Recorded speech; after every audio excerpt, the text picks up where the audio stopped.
Hey guys, this is Matt. Welcome back to Lesson 9, where we're going to be learning about string manipulation. So let's jump right into it. The first thing we're going to be going over is how to iterate through every character in a string using a for loop.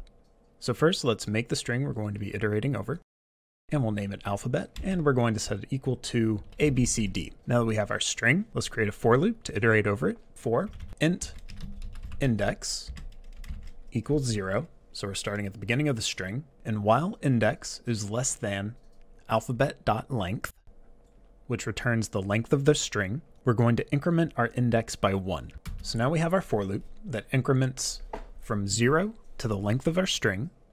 Now we need to actually access the characters that make up this string. So let's do that right now. We're accessing an individual character, so we're going to use the char data type. We're going to name this variable letter, and we're going to set it equal to alphabet, and we're going to use brackets here, and we're going to put the index variable in between these brackets. So what this code does is it goes into our string alphabet, and it pulls out the character that is at the given index that we supplied inside of those brackets. Whenever we use those brackets, it's kind of a way of telling the program that we're indexing into this array. But in this case, we're doing it to a string, which is really just represented as an array of characters. An array you can think of as just a list of items. Now that we have our character, let's print it out to the screen. So we'll do console.write, and we'll use string interpolation to print out char at index, print out the variable that we're looping with, and here we're going to print out the individual character that we got. So now let's run this, and we should see the program print out char at index 0, A, char at index 1, B, char at index 2, C, and so on. And here, that's what we see. Character at index 0 is A, and then all the way down to the last line, character at index 3 is D. So notice the string is 4 characters long, but it only goes to index 3. So let's keep that in mind whenever we do the second part.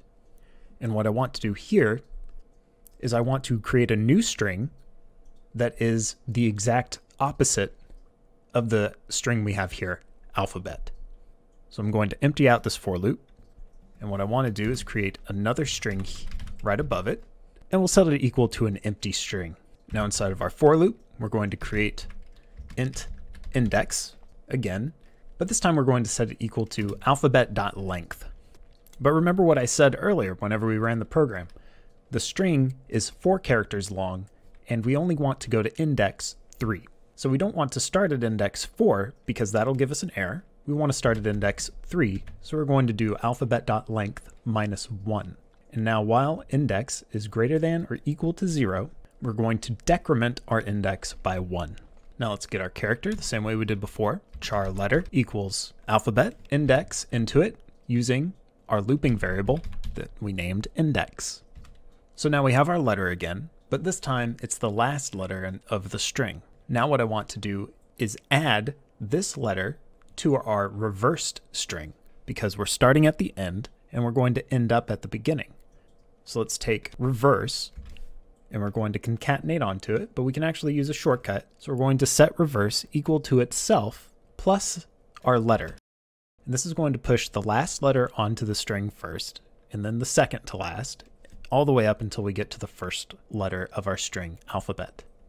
And let's go ahead and print out the string as we push to it, and let's run this program.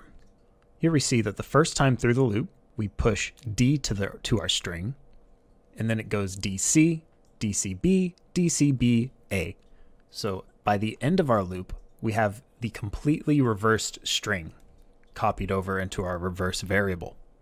And this is going to be very useful for the task that we have for this lesson, which is how to verify that a string is or is not a palindrome.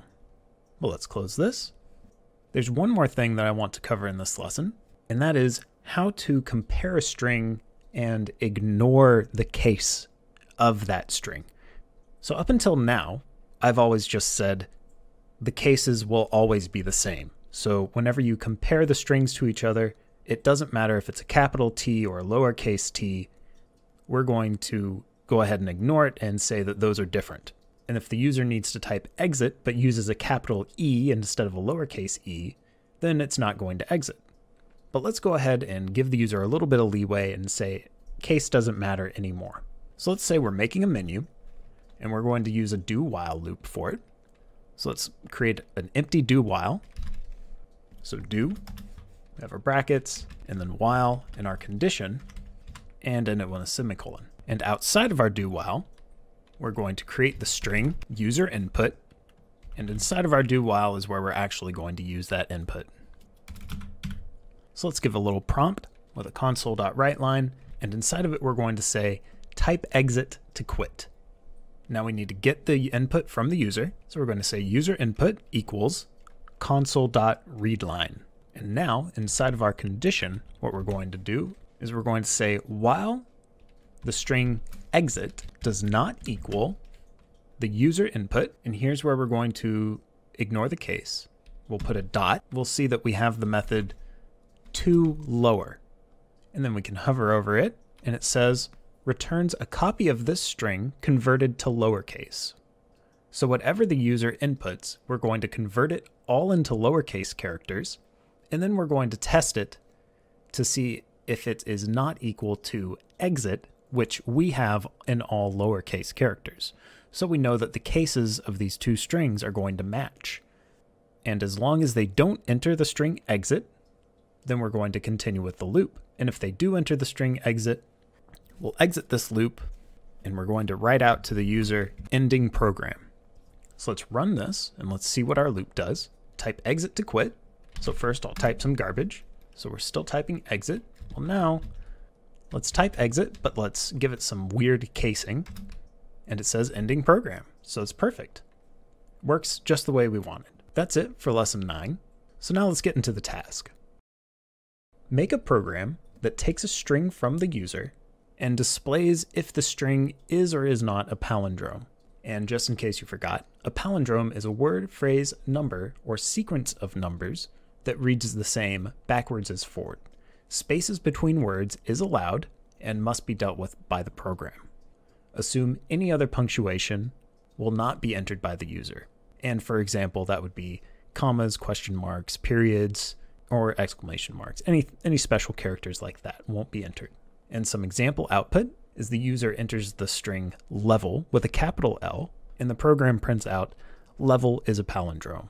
And then they type in the word blue, and it says blue is not a palindrome. And then we get down to this one, which is tricky. They entered my gym, and the program printed out my gym is a palindrome. So notice that it dealt with the space. And that's going to be the trickiest part of this task, is figuring out how to deal with palindromes that have spaces in it. So my suggestion is to first get the program running with words without spaces in it, and then try to really tackle that space. You'll have to try to figure out how to remove the space from both the word that gets reversed and the original word, and then compare them to each other. So good luck. I'll give you some time to complete that, and then I'll show you my solution. And here's how I solved it. Feel free to pause the video and take a look at the code.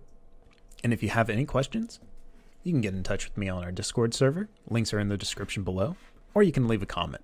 If you enjoyed this video, please like and subscribe, and I'll see you next Tuesday.